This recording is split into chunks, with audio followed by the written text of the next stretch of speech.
J'ai décidé de m'entourer uniquement de gens qui ne prennent jamais de vacances. Yannick Parent, merci d'être solidaire de ma tribu. Bienvenue en studio. Salut. Pour ceux qui n'étaient pas avec nous à la pause de 3 minutes, Yannick Parent, prends-tu des vacances? Pas vraiment, non. C'est-à-dire, je pars à des endroits, mais je vous le dis, ça va faire 10 ans que je suis courtier au mois de mai.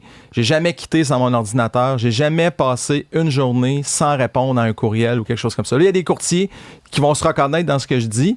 Il y en a d'autres qui vont dire qu'il est mal organisé, devrait s'organiser autrement puis prendre des vacances au travers de tout ça. Vous avez tous raison, mais c'est dur honnêtement dans ce métier-là de complètement. Moi, j'ai jamais pu décrocher, j'ai pas arrivé en tout cas. Trouves-tu ça lourd? Ben des fois, puis je ferai pas pleurer personne aujourd'hui, mais oui, des fois, c'est lourd parce que dans la police, là, quand j'étais dans la police, tu sais, sérieusement, c'est un job où quand tu finis de travailler, en quelque part, oui, tu peux ramener des émotions, des choses que tu as vécues à la maison, mais généralement, ta job à coupe là. Tu n'es plus en uniforme, tu fais d'autres choses. Quand tu es dans travailleur autonome, pas juste courtier, tu es toujours là. Je veux dire, tes clients t'appellent à toute heure du jour, la fin de semaine, le soir. Moi, j'ai des clients... Puis tu es tout le temps en retard. Moi, c'est ça. Là, tout le temps. Tout le temps un backlog de comme une autre affaire. Oui, oui. Ça fait partie de... Tu sais, ceux qui s'engagent dans des jobs de même, c'est plate à dire, ça vient aussi avec ça, tu sais. Si tu veux aller à fond la caisse, si tu veux prendre ça plus relax, ben vas-y plus relax, tu sais. Arrives-tu dans ta journée à prendre des pauses? Parce que c'est ça que Mario nous disait. Tu sais, si tu réussis à avoir des pauses dans ta journée, parfois, ça peut te donner la sensation de vacances. Ben moi, c'est ça que j'adore d'être travailleur autonome. C'est que c'est exactement ça, Isabelle. C'est que moi, je vois plus des moments intéressants. Puis, tu sais, le danger dans un job où tu es travailleur autonome, c'est de négliger tout le monde autour de toi. Ta famille. Est-ce que ça se pourrait qu'éventuellement tu puisses prendre plus de congés parce que l'intelligence artificielle débarque puis elle pourrait remplacer les courtiers? Hey, méchant lien, hein? C'est incroyable, ça. Hey, je veux juste te dire, avant d'aller là, tantôt, moi, je vous écoute, hein? Puis j'écoutais je veux pas refaire votre segment que vous avez fait sur les restaurants, mais moi, je suis propriétaire d'une bâtisse commerciale dans laquelle il y a un restaurant. Ah oui, puis... Je les ai toutes vues, les affaires. Puis dans l'ancien restaurant qui était dans cette bâtisse-là, il y avait des gens qui partaient régulièrement avec une toile sur le mur, une peinture, là. Ah. Ils partaient avec la toile. Là, la propriétaire du resto lançait un appel. C'est une toile qui était quand même, qui n'est pas nécessairement d'une grande valeur monétaire, mais d'une valeur sentimentale. Puis on finissait 2 à 3 fois par retrouver la toile. Quelqu'un venait la reporter au restaurant, tu sais, puis c'était ça. Fait que le monde, il vole c'est que le profil des voleurs de cossins dans les restos, puis ça.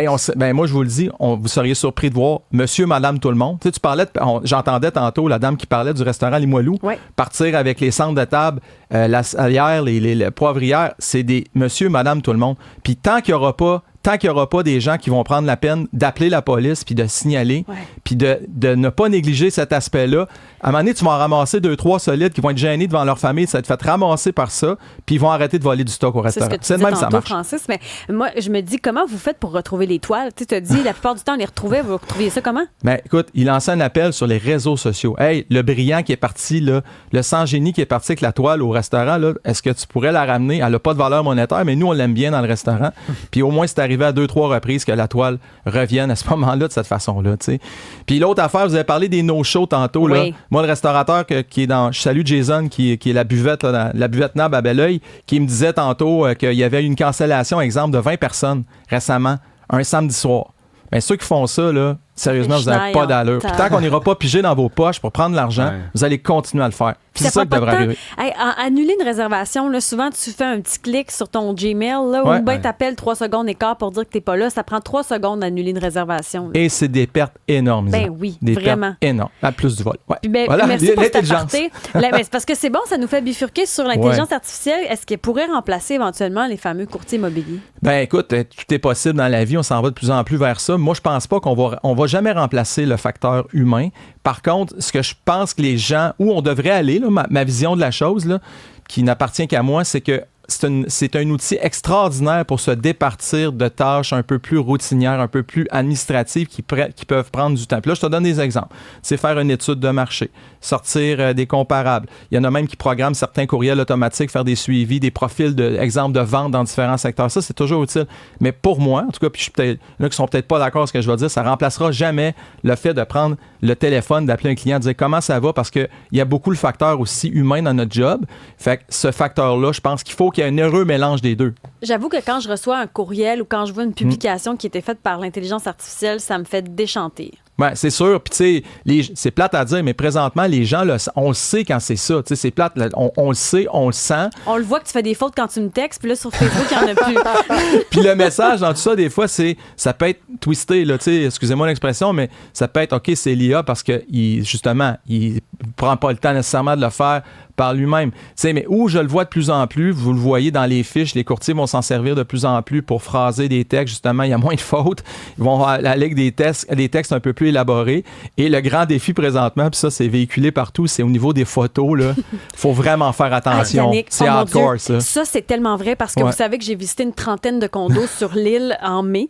Et à un moment donné, j'arrive dans un endroit où les photos n'étaient vraiment pas représentatives. Puis je lui ai dit à la dame, j'ai dit, mais ce que vous me montrez là, c'est pas les photos du tout. Il y a du tapis.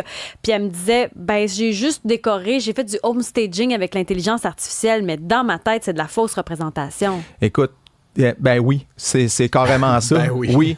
Puis j'ai des gens qui se sont plaints autour de moi, là, puis de dire, écoute, je suis allé visiter un logement, visiter un appartement, t'arrives là, tu penses que c'est du plancher de bois franc, c'est du plancher flottant usé, il y a un mur qui... Tu sais, j'ai vu des affaires, c'est qu'à un moment donné, si t'ajoutes des divisions dans une pièce, là, mettons que je disais n'importe... C'est passé la ligne écoute, du home staging.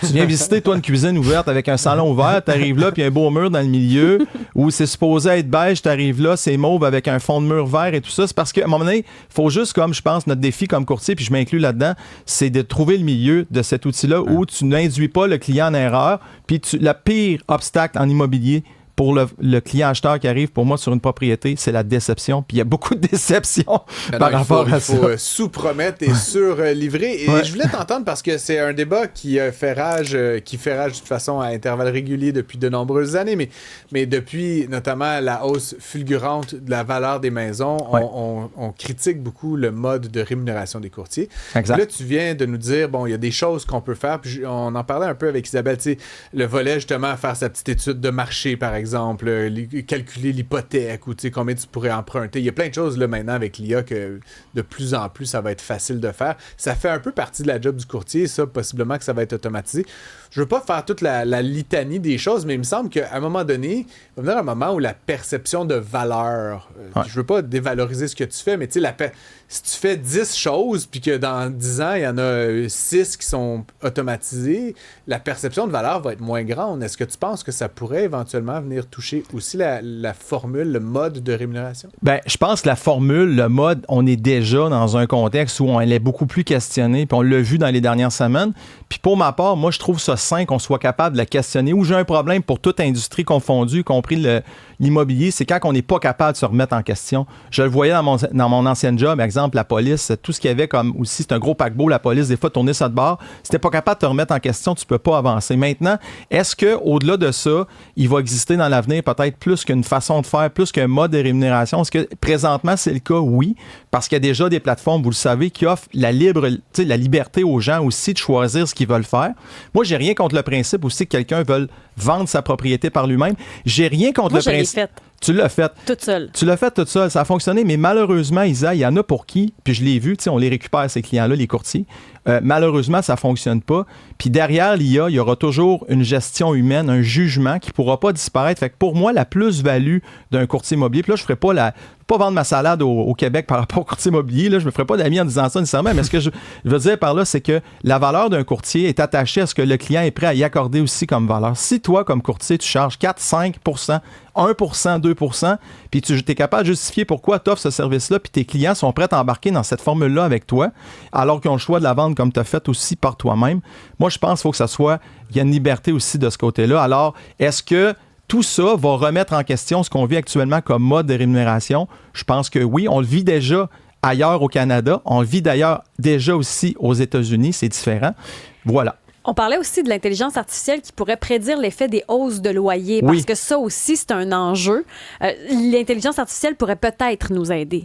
Bien, on le voit, tu as vu, Isa, ce qu'ils ont fait à Montréal. Ils ont fait une espèce de Montréal synthétique, là, informatique, pour lequel ils ont attribué un modèle pour venir dire que finalement, si on augmentait les fameuses augmentations annuelles de 6 %, on sait qu'il y aurait au moins 16 000 personnes, selon cette étude-là, selon l'IA, qui se retrouveraient dans le besoin extrême.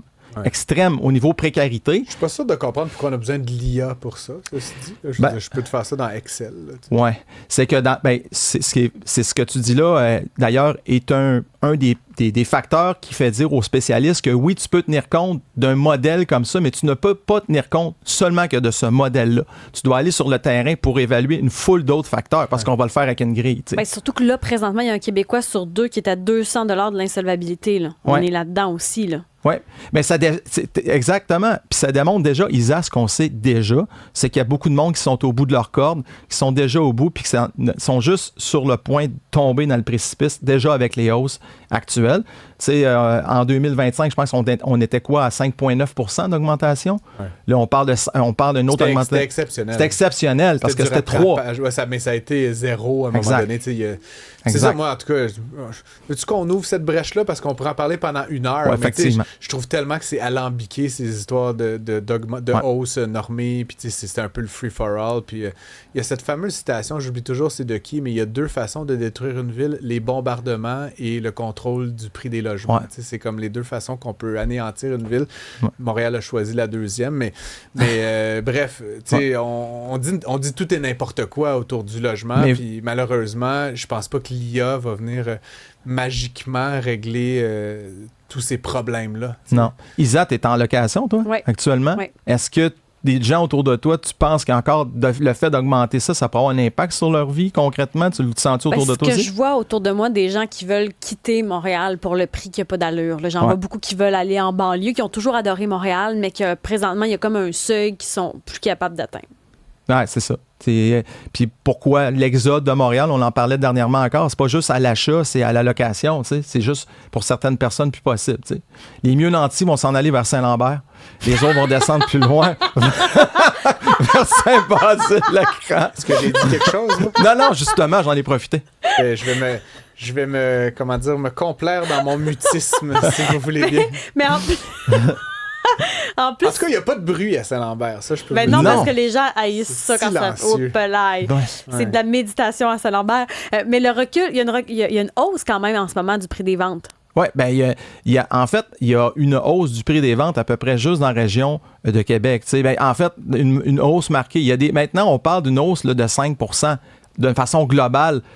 Qu'il y a eu au courant de la dernière année. Puis là, présentement, on a un recul même tu parles là, de prix. On parle en moyenne, c'est 5 % la hausse de prix. Un peu moins à Montréal en passant. Montréal qui est en train de se transformer au niveau copropriété dans un marché qui n'est pas en train, qui est un marché d'acheteurs davantage. Il y a beaucoup plus de produits. On en a trop construit. On en a trop construit, trop de projets. Tu mélanges à ça la réforme de la loi 16, les frais de copropriété qui explosent à plusieurs endroits. Puis on le voit. Le marché qui s'en sort vraiment mieux qu'ailleurs, là, présentement, il y a trois secteurs. Tu as la région de Québec, le Saguenay et Trois-Rivières. Là, tu as encore des hausses si tu veux, de ventes qui sont plus marquées. Les autres, je regarde, dans certains secteurs, il y a même des reculs du prix de vente. Dans le secteur de Vaudreuil, là, pour certains types de propriétés, il y a des reculs au niveau des prix. C'est difficile de prédire ce qui va arriver d'ici 1 an ou 2 avec ça, mais les augmentations qu'on a vues de 20 puis 25 %, tu en parlais, Francis, tantôt. Moi, je ne sais pas si de notre vivant, on va revivre une étape comme ça au niveau du prix. C'est peu probable. À un moment donné, la capacité des gens de payer. Il y avait de la capacité, parce que Montréal était réputé à l'international comme une ville très peu chère, mais là, on a comme pris cette capacité-là avec je pense pas que si ça augmentait de 25... Il va falloir se revivre ensemble, puis intergénération. En colocation. Moi, Pisa, on va être en coloc peut-être l'an prochain. Ça marcher, tu penses? Pensez-vous que ça tient un genre de chambre avec les lits à étage, jumeaux, tout ça, ou pour superposer, mettons, pour couper dans les coups, ça serait... Ça donne envie, hein? Moi, mon plan de retraite, là, c'est vraiment d'être dans un bunk bed avec une personne que je connais pas. C'est un bon test pour la complicité. Tu mélanges ça. De dire que je vais peut-être finir en prison, là, mais bref, mesdames et messieurs, Yannick Parent, courtier immobilier. Toujours un plaisir. Merci.